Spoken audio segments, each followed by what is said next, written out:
Russia Ukraine যুদ্ধে missile হামলায় প্রাণ গেছে ময়মনসিংহের যুবক ইয়াসিনের। তার মৃত্যুর খবরে স্তব্ধ পরিবার। এলাকায় নেমে এসেছে শোকের ছায়া। মরদেহ ফিরে পেতে সরকারের সহযোগিতা চান স্বজন ও এলাকাবাসী।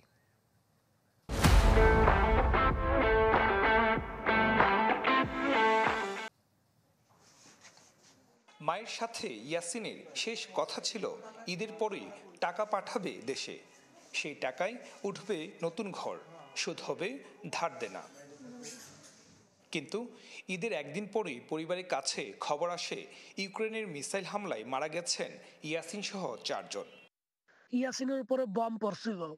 বম পড়ার পর ইয়াসিন একবারে তছনছ হয়ে গেছে, যে ইয়াসিনের মাংসটা বন্ধ খুঁজে পাওয়া যায় নাই।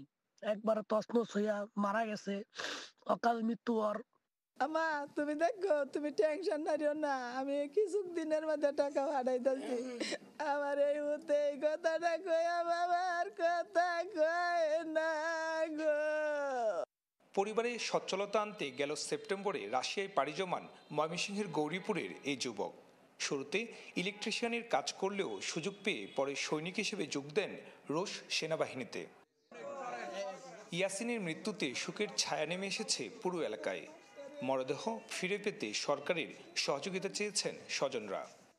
আমার লাগে হারাইছেন, হের মারা তো অনেক পাগল, হের মারে দিনুক মতন এও করণ যাইতেছেন। যুদ্ধে যায় যে ইয়াসিন মারা যাইবে কারো মনে পড়ে নাই। আমরা এখনো বিশ্বাস করি না, আমরা ইয়াসিনের বদল ইয়াসিনই চাই। তার যে পাওনা দাওনা আছে ওইটাও যেন আমরা পররাষ্ট্র মন্ত্রণালয়ের পক্ষ থেকে ওইটাও যেন আমরা পাই, এই সরকারের কাছে আমরা আহ্বান করব। আমরা যেহেতু অবহিত হলাম, এটা বিধি মোতাবেক যেভাবে এটা প্রসেস করতে হয় কিংবা ব্যবস্থা নিতে হয় এবং তাদের সাহায্য সহযোগিতা যেভাবে করতে আমরা সে ব্যাপারে সর্বোচ্চ সহযোগিতা করবে। 9 বছর আগে মারা যান ইয়াসিনের বাবা। মা ভাইকে নিয়ে ছিল তাদের সংসার। সুলতান মাহমুদ কনিক, চ্যানেল 24, ময়মনসিংহ।